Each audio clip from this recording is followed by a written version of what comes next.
Como Vossa Excelência encara a atividade correicional? Quais seus fins e meios? A atividade correicional é de extrema importância. Há duas concepções a respeito da atividade correicional.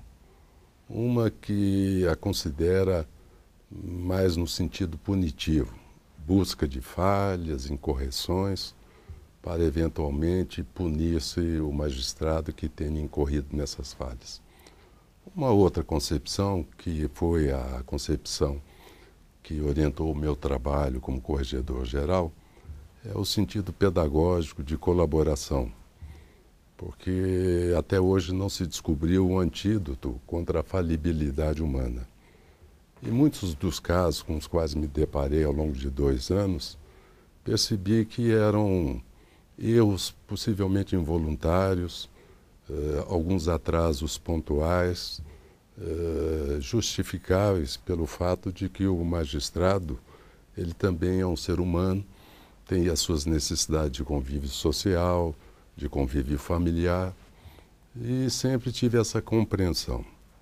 E quando me deparava com algum colega do 2º grau, desembargador, com um pequeno atraso, eu sempre fazia uma solicitação reservada, para não torná-la pública, reservada, para que ele colocasse em dia os processos num determinado prazo. E instituí um sistema de controle dessas recomendações reservadas, de maneira que, passado 30 dias ou 60 dias, dependendo do volume do atraso, sem que houvesse comunicação, a Secretaria da Corregedoria já oficiava ao desembargador solicitando informações. Felizmente, todas essas recomendações foram atendidas e em todas as correições eu mereci dos colegas de 2º grau uma recepção muito simpática, muito aberta. Exatamente porque a minha intenção não foi a de procurar defeitos. A minha intenção foi, detectado alguns equívocos, propor soluções, sem que essa atuação ou essa atividade pedagógica que me inspirou significasse leniência com faltas graves. Faltas graves funcionais, essas não, essas eu tomava atitudes firmes, mas não tomava atitudes firmes antes de se apurar, porque o maior perigo que o corregedor corre é de, antes de formar sua convicção, já dar a conhecer de que algum colega esteja numa aparente situação de descumprimento de obrigação funcional. Sempre me preocupou, não com sentido corporativista, preocupou-me sempre não colocar a imagem do judiciário na mídia antes mesmo que se concluísse essas apurações. Por isso que o Corregedor-Geral da Justiça do Trabalho, a meu ver, ele tem uma atuação circunscrita aos tribunais regionais, porque em relação às varas do trabalho, a atribuição é do Corregedor Regional.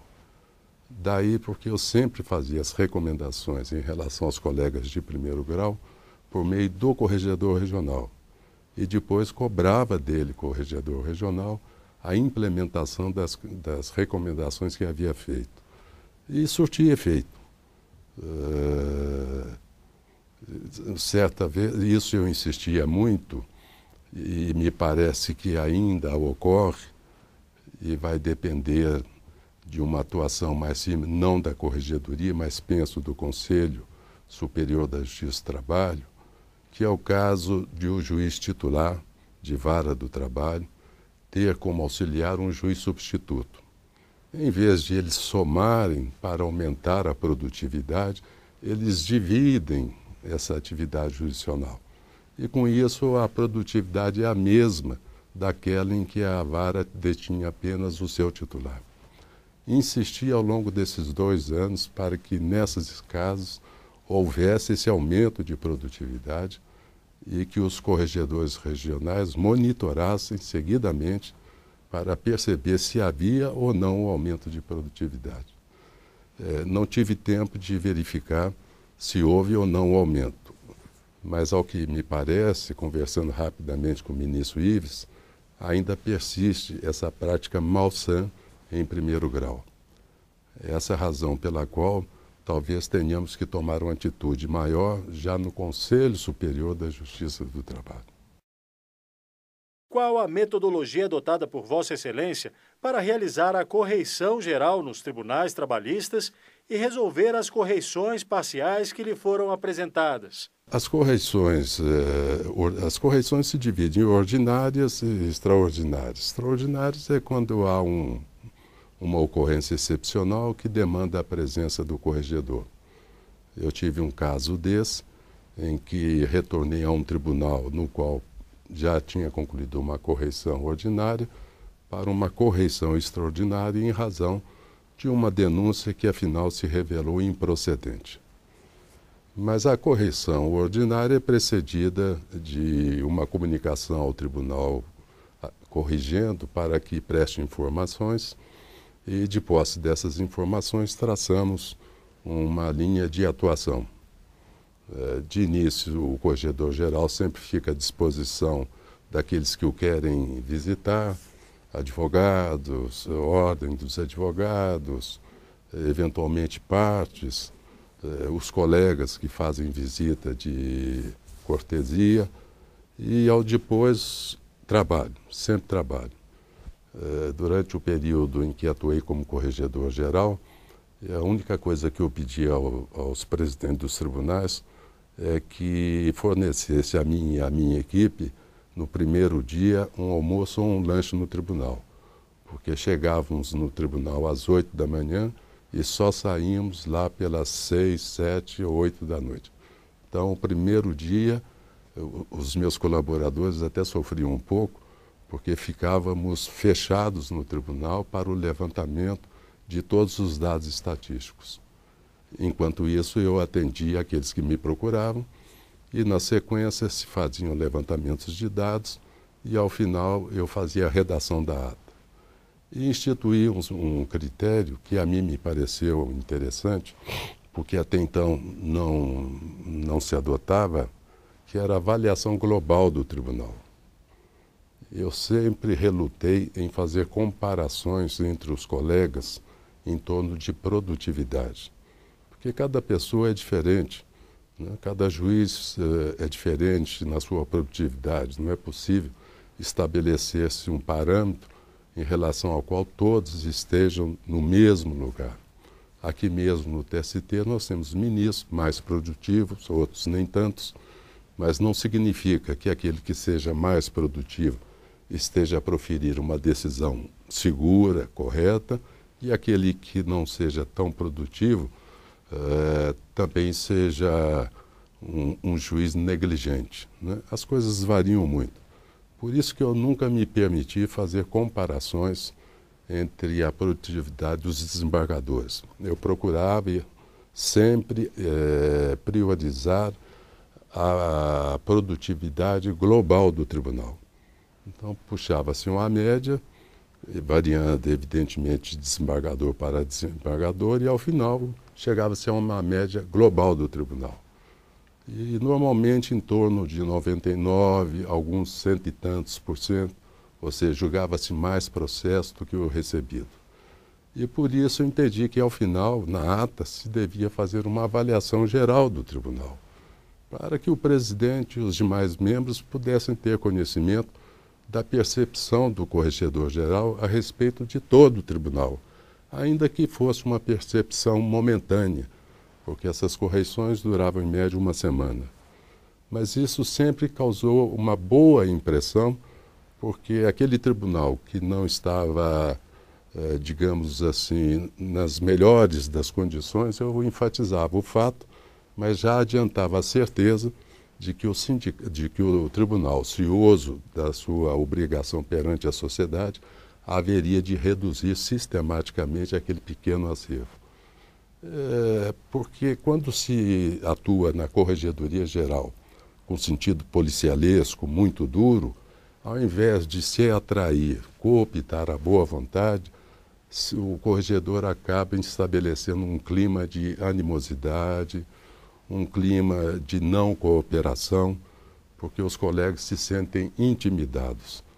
E eu sempre pautei a minha atuação por essa marca, que ninguém se sinta intimidado, todos tenham a justa percepção de que estava lá para colaborar, corrigir eventuais falhas, sensível para dificuldades momentâneas, quer familiares, quer pessoais, mas com o norte firme de que aquele que praticasse falta grave funcional, esse responderia pela prática da falta, mas guardando sempre o sigilo até que se apurasse a culpabilidade, porque é da Constituição Federal que antes do julgamento todos são considerados inocentes. Durante o mandato de Vossa Excelência como Corregedor-Geral da Justiça do Trabalho, quais os principais desafios e problemas que teve de enfrentar? O primeiro desafio foi a implantação do e-Gestão. É um sistema informatizado de coleta de informações, de extrema utilidade para a Corregedoria Geral e, na ocasião, ao assumir a Corregedoria Geral, deparei-me com o sistema, mas ele estava paralisado. E entendi que devia-se dar andamento e, para tanto, modulei, começando com os tribunais regionais e depois com as varas do trabalho. E para o êxito dessa atividade, eu contei com a colaboração da desembargadora Ana Paula Lockman Pellegrini, da 15ª Região, e da doutora Gisele, juíza de primeiro grau do Tribunal Regional do Trabalho da 1ª Região. Foram duas pessoas extremamente importantes no desenvolvimento do programa e no êxito que ele obteve. E, para tanto, nós constituímos um comitê gestor nacional, coordenado pela desembargadora Ana Paula Lockman, coadjuvada pela juíza Gisele, e cada tribunal regional tinha o seu comitê gestor regional.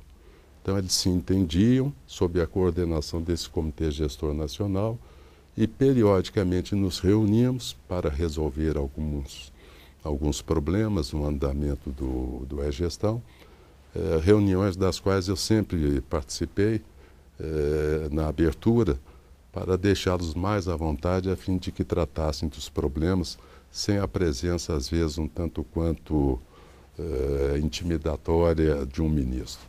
Mas foi um empreendimento muito grande, custou-me, a mim não tanto, mas a doutora Ana Paula e a doutora Gisele e a todos os servidores do Comitê Nacional e dos comitês regionais, um exuberante trabalho, tanto que os premiei por esse trabalho de extrema importância para o Judiciário do Trabalho, até porque no PJE não havia e não há o sistema de coleta de estatísticas, sistema que só existe no PJE, e hoje, na gestão do ministro Ives Ganda, já se está fazendo o estudo de compartilhamento dos dois sistemas.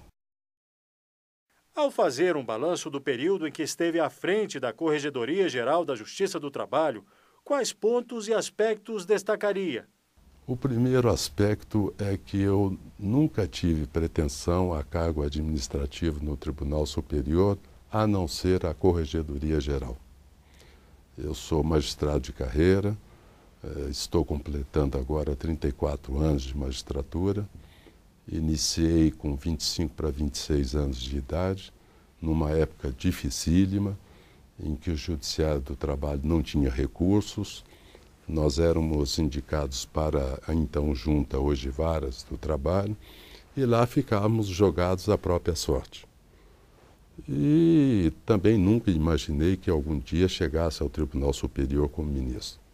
Mas aqui chegando, nunca alimentei nenhuma expectativa de outro cargo na administração, a não ser o de corregedor-geral, que seria a oportunidade de eu retornar às minhas origens, ou seja, rever os colegas de segundo grau e, eventualmente, colegas de primeiro grau, porque somos uma família. Apesar da distinção hierárquica, todos nós temos em comum o poder de julgar, ou seja, detemos parcela da soberania nacional. E para mim, depois que vim para Brasília, eu que sempre morei numa cidade do interior de Minas Gerais, porque a vara do trabalho onde eu atuava em São Paulo distava e dista cerca de 30 quilômetros, e nesse caso se permite que o juiz possa residir fora, porque havia condições de eu me deslocar diariamente entre Itanhandu, que é a cidade do sul de Minas, por sinal, uma cidade extremamente importante, uma população altíssima de em torno de 20 a 25 mil habitantes. Então é uma cidade polo que faz uma diferença enorme. Ou seja, é uma cidade pequena, agradabilíssima, um povo muito hospitaleiro. Mas a minha grande perspectiva seria chegar à Corregedoria Geral. Cheguei, saí da Corregedoria Geral com a melhor das impressões dos nossos colegas de segundo e primeiro graus. Há algumas dificuldades a serem vencidas. Evidentemente que não seria possível vencê-las no curto período de 2 anos. E por isso é que, como se sucedem os corregedores, cada qual tem um norte que os distingue. Mas há uma continuidade administrativa na atuação dos corregedores. Ainda que determinado corregedor seja mais policialesco, outro mais pedagógico, mas há uma linha condutora que é preservar a imagem do Judiciário do Trabalho.